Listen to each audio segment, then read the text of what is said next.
নমস্কার বন্ধুরা, বন্দনা ক্রিয়েশন চ্যানেলে আপনাদের সবাইকে স্বাগত জানাচ্ছি। আশা করছি আপনারা খুব ভালো আছেন, আমিও খুব ভালো আছি।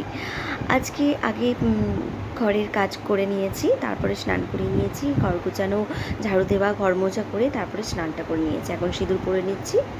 সিঁদুর পরার পর আমি চলে যাব রান্নাঘরে। রান্নাঘরে আজকে কাজ অনেক কম, চলুন দেখে নেওয়া যাক। তো আলুটা প্রেসারে সিদ্ধ বসিয়ে দিয়েছি।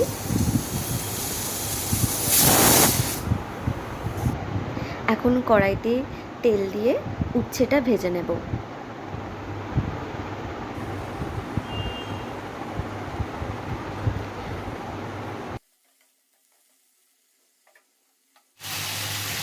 অল্প নুন দিয়ে দিলাম।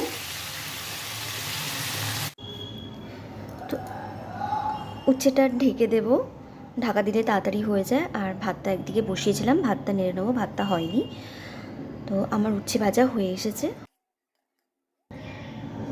এবার কড়াইতে তেল দিয়ে ডালটা সাঁতলে নেব। তার আগে আলু ভাতে মাখার জন্য লঙ্কাটা ভেজে তুলে রেখেছি, আর দুটো লঙ্কা ডালে ফোড়ন দিয়েছি। দিয়ে দেবো সামান্য সর্ষে, এখানে কালো সর্ষে নিয়েছি। আর এবার সামান্য পরিমাণ 1 চামচ প্রায় কাছাকাছি হলুদ দিয়ে দিলাম। এবার সিদ্ধ করে রাখা আম দিয়ে দেবো, দিয়ে আমটাকে ঘেঁটে দেবো খুন্তি দিয়ে। এখন দিয়ে দেবো সিদ্ধ করে রাখা ডাল। এবার দিয়ে দেব সামান্য পরিমাণ 1/2 চা চামচ জিরে গুঁড়ো।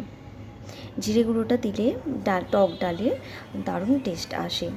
আর এখানে ডাল সাঁতলানো হয়ে গেছে, উচ্ছে ভাজা আলু ভাতে মাখা হয়ে গেছে, আর পাঁপড় ভাজাও হয়ে গেছে। এখন বাসনগুলো মেজে নিয়েছি, বাসনগুলো ধুয়ে নেব এক এক করে। তারপর জনটিকে স্নান করিয়ে নেব। জনটি এখন স্নান করতে যাচ্ছে।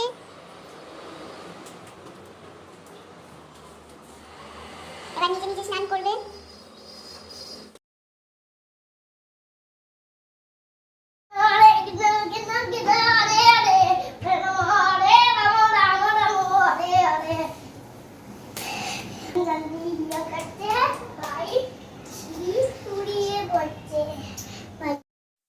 এখন জনটিকে খাওয়াতে বসে যাব। ও এই ভাতটা ও আর আমি খাবো, অভির আসতে দেরি হবে, ওই জন্য আমি একটু খেয়ে নেব।